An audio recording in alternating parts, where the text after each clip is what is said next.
Maros, sebuah kabupaten yang menjadi gerbang utama menuju jantung Sulawesi Selatan. Baik melalui darat maupun udara, setiap perjalanan yang melintasi Provinsi Sulawesi Selatan hampir pasti melewati Maros. Sebuah titik penghubung vital yang mengantar siapa saja ke berbagai penjuru Sulawesi Selatan. Namun, Maros bukan sekedar persinggahan. Selain pesonanya yang khas, ada satu hal yang selalu dicari oleh para pelancong, yakni roti Maros. Kudapan sederhana yang telah menjadi ikon dan kenangan manis bagi setiap orang yang singgah di kabupaten ini. Selamat datang di Cendera Loka, episode Roti Maros, menjaga rasa, menjaga tradisi.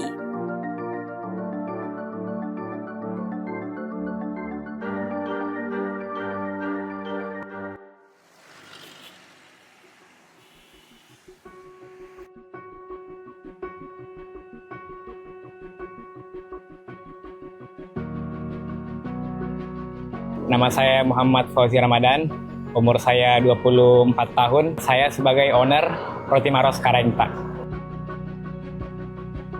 Roti Maros ini sudah ada dari zaman dulu, dari zaman nenek buyut saya. Hingga sekarang, saya terkenal sekarang, hingga menjadi ikon Maros.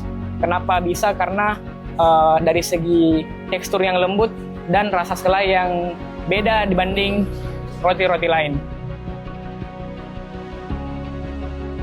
Ya, ketika kita lewat di Maros, agak kurang rasanya ketika kita tidak singgah di toko roti Maros, dikarenakan ini bukan sekedar apa yang kita makan, tapi ini sekedar apa yang kita beri atau apa yang kita ingat di rumah.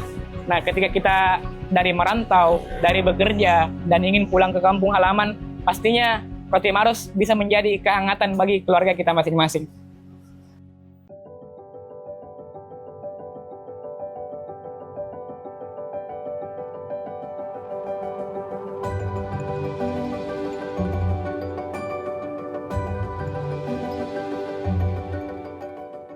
Jadi untuk di Roti Maros Karengta sendiri itu sejarahnya berawal dari tahun 1920-an ketika ada nenek buyut saya yang bernama Haji Umikina.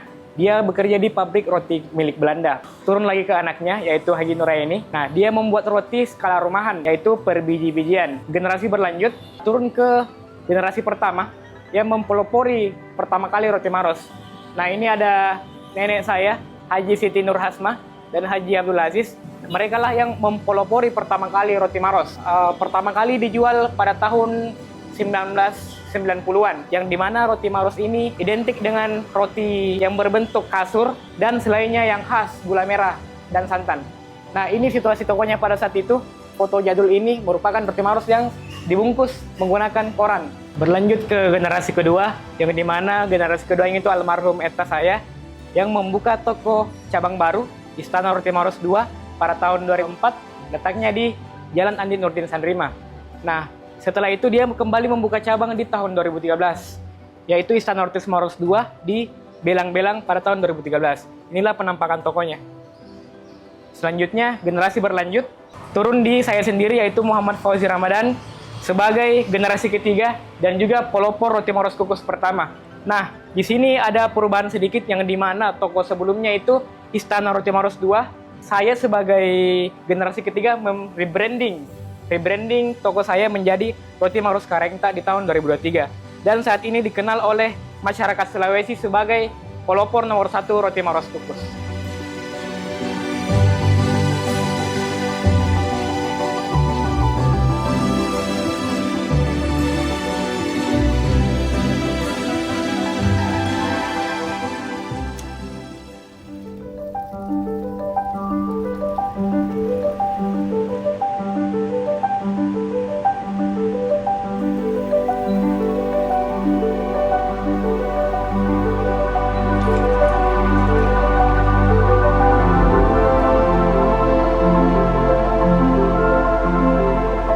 Dalam menjaga konsistensi dan rasa, kami di Roti Maros Karengta, tepatnya di tim operasional, betul-betul membuat SOP yang sangat rapi, mulai dari pencampuran bahan hingga roti selesai dibakar ataupun dikukus.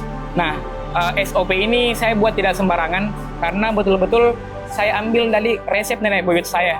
Nama saya Sultan Said, bertugas sebagai supervisor produksi di Roti Maros Karengta. Baik, untuk prosesnya itu pertama-tama pemilihan bahan baku yang berkualitas, yang benar-benar disortir, yang kesegarannya itu terjaga.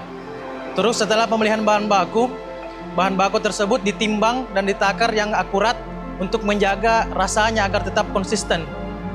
Terus setelah bahannya ditimbang, bahan tersebut dimasukkan ke mesin mixer atau bantingan untuk adonannya. Dan setelah dimixer sedemikian rupa sampai kalis dan benar-benar sempurna, adonan tersebut diangkat dan ditimbang lagi, diporsir sesuai dengan peruntukannya.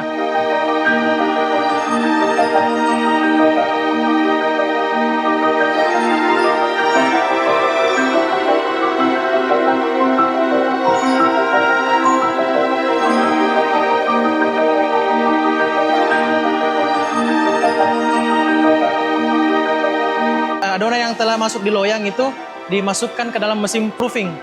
Proofing itu berguna untuk mengembangkan roti menjadi lebih sempurna. Setelah proofing, roti tersebut dimasukkan ke oven dengan suhu berbeda-beda tergantung jenis rotinya. Dan di ovennya itu dijaga dengan penuh kehati-hatian agar rotinya tidak hangus atau gosong. Setelah roti itu di oven, roti itu dikeluarkan dan didinginkan terlebih dahulu. Karena roti tersebut tidak dapat diisi selai jika masih panas. Setelah dingin, baru roti tersebut siap untuk diisi dan didistribusikan ke cabang-cabang lain.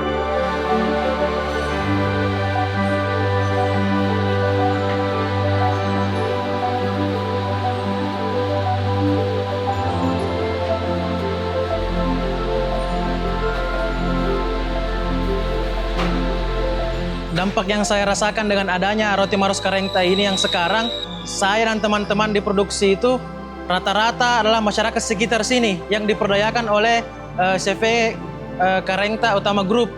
Dan benar-benar kami merasa terbantu dengan adanya perusahaan ini, CV ini, kami merasa terpanggil dan bisa diperdayakan di sini. Karena rata-rata dan hampir kebanyakan pekerja-pekerja kami di sini adalah masyarakat sekitar yang berada di sini.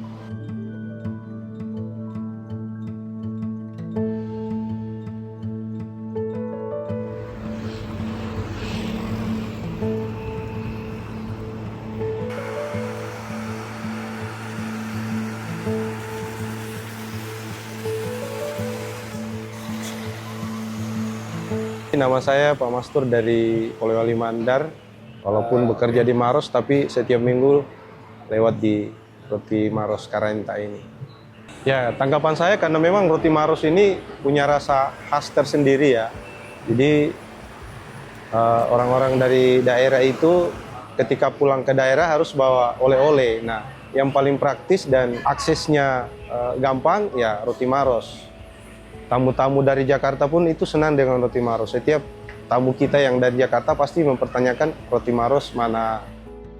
Nama saya Rasmawati dari Sidrap, mau ke Makassar, terus pulang lagi ke Sidrap ini. Ya karena ini Roti Maros ini kan sudah terkenal. Selama ada ini Karengta, justru dia lagi yang lebih unggul lagi. Apalagi terkenal dengan roti kukusnya. Kayak kenyal, enak masuk di tenggorokan, lembut. Pesan saya mungkin untuk warga Maros ya yang punya usaha di Maros mungkin bisa lebih meningkatkan kualitas, bisa membuat orang-orang yang datang di Maros itu lebih tertarik lagi untuk menjadikan Roti Maros ini sebagai oleh-oleh untuk pulang ke kampung atau bahkan ke kota besar gitu. Bagi orang-orang yang belum pernah rasakan yang namanya Roti Maros, silakan dicoba. Mungkin lebih, maksudnya rugi kalau tidak makan Roti Maros.